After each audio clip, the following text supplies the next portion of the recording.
December 7th, 1941. Pearl Harbor burns. America enters World War II with an army smaller than Portugal's. Within hours, production lines across the nation shift to total war. But there's a problem. The Thompson submachine gun, America's legendary gangster weapon, costs over $150 to manufacture, takes dozens of hours to build, requires skilled machinists working precision lathes. At that rate, America can produce only thousands of Thompsons per month. Not nearly enough. The solution arrives in 1942. A Thompson costing around $45 that strips away everything except what kills. The original Thompson was a peacetime dream built for a war that never came. John Taliaferro Thompson designed it in 1918 for trench warfare. The conflict ended before production began. For 20 years, the Thompson remained an expensive curiosity. Police departments bought small batches. The Marines acquired limited numbers.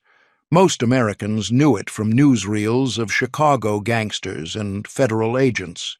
Beautiful weapon, walnut furniture, precision-milled steel receiver, adjustable Lyman sights, finned barrel, vertical foregrip, the cuts compensator that reduced muzzle climb.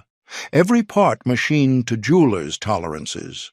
By 1940, the Thompson model of 1928 cost the military well over $100 per unit. A private's monthly pay could barely cover a fraction of one gun. Worse, each Thompson required extensive skilled labor, complex milling operations, hand-fitting of parts, careful assembly by experienced workers.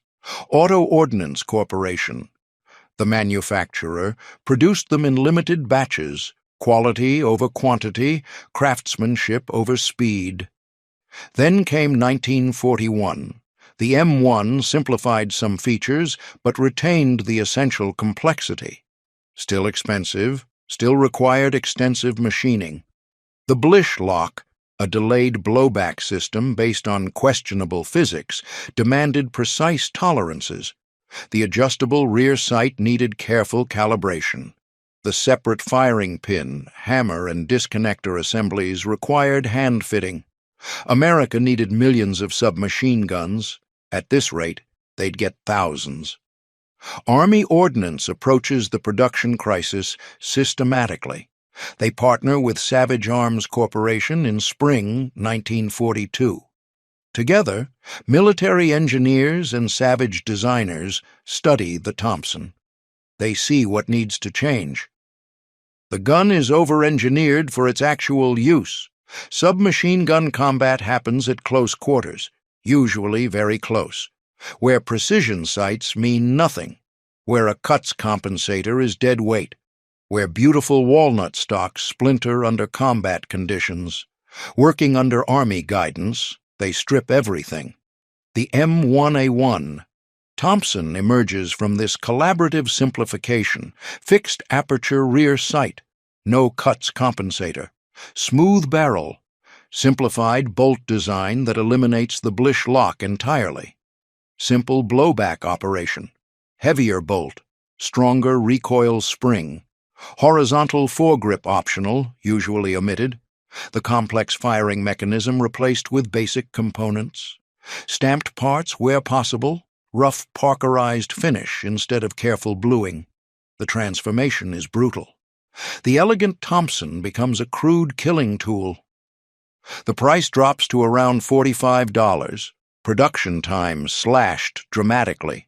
Savage Arms' factories in Utica, New York, explode into action.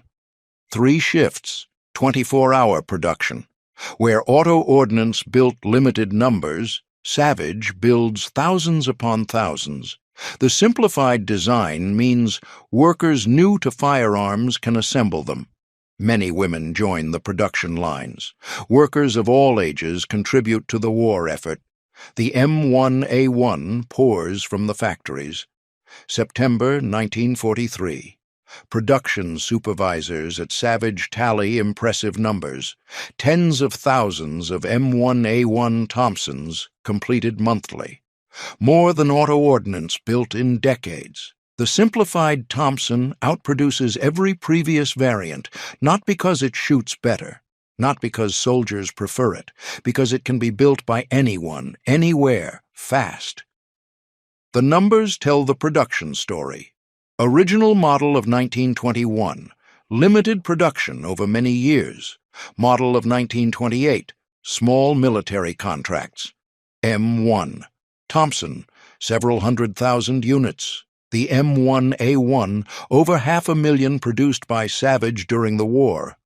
More M1A1s built than all other Thompson variants combined. Marines in the Pacific receive crates of the simplified weapons. No cuts compensators to catch on jungle vines. No complex sights to maintain in salt spray. Just a reliable weapon that empties 20-round magazines in seconds. Soldiers in Italy find the fixed sights adequate for close-quarters urban combat. Paratroopers appreciate the weight savings. Every ounce matters when jumping from a C-47. The simplified Thompson lacks elegance. It possesses sufficiency. Tank crews adopt them as bailout weapons. Easier to exit a burning Sherman with a simple Thompson than one festooned with accessories. Artillery units keep them for perimeter defense. Truck drivers stash them behind seats. The M101 becomes ubiquitous precisely because it's cheap enough to issue widely. At over $100, the Thompson was a specialist's weapon. At around $45, it's general issue. The production miracle extends throughout American industry. Total wartime Thompson production exceeds 1 million units across all manufacturers, more than initially projected. Surplus M1A1s fill armories for years. The simplified gun achieves what the expensive Thompson never could. True mass production. Democratic firepower. A submachine gun for every squad that needs one. Critics emerge immediately. Veterans of early Pacific campaigns prefer the original Thompson's controllability. The cuts compensator really did reduce muzzle climb. The adjustable sights allowed precise fire at longer ranges. The vertical foregrip provided better control in sustained automatic fire. All true, all irrelevant to production realities.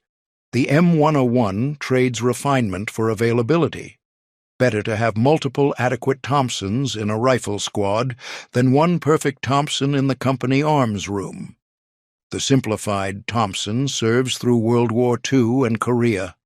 Some linger in armories and occasionally appear in limited roles during the early Vietnam era. The design proves that industrial efficiency matters more than mechanical perfection. That adequate weapons in massive quantities defeat excellent weapons in limited numbers.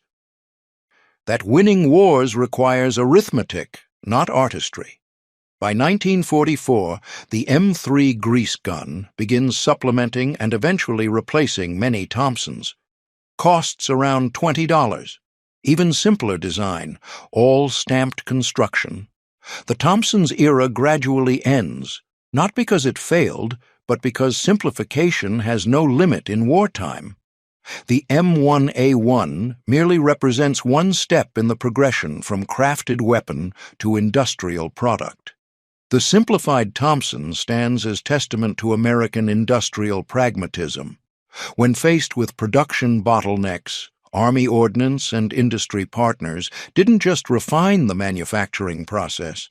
They refined the product itself, stripped away everything that slowed production, eliminated features that peacetime designers considered essential, created a weapon that horrified purists and satisfied logisticians. Today, original M1A1 Thompsons command high prices among collectors. Not because they're beautiful, they aren't. Not because they're mechanically interesting, they're crude, but because they represent the moment American industry learned to think in millions instead of thousands, to value function over form, to choose quantity over quality when quantity meant victory.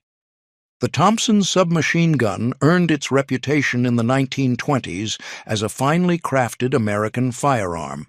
It secured its legacy in the 1940s as a simplified tool of mass production. The M1A1 didn't just outproduce earlier variants. It redefined what production meant in wartime. From artisan workshop to assembly line, from months of pay to roughly a few days' wages. From extensive skilled labor to streamlined assembly. That transformation won the production war that won the actual war. Subscribe to discover more untold stories of the weapons and innovations that armed democracy's arsenal when the world needed them most.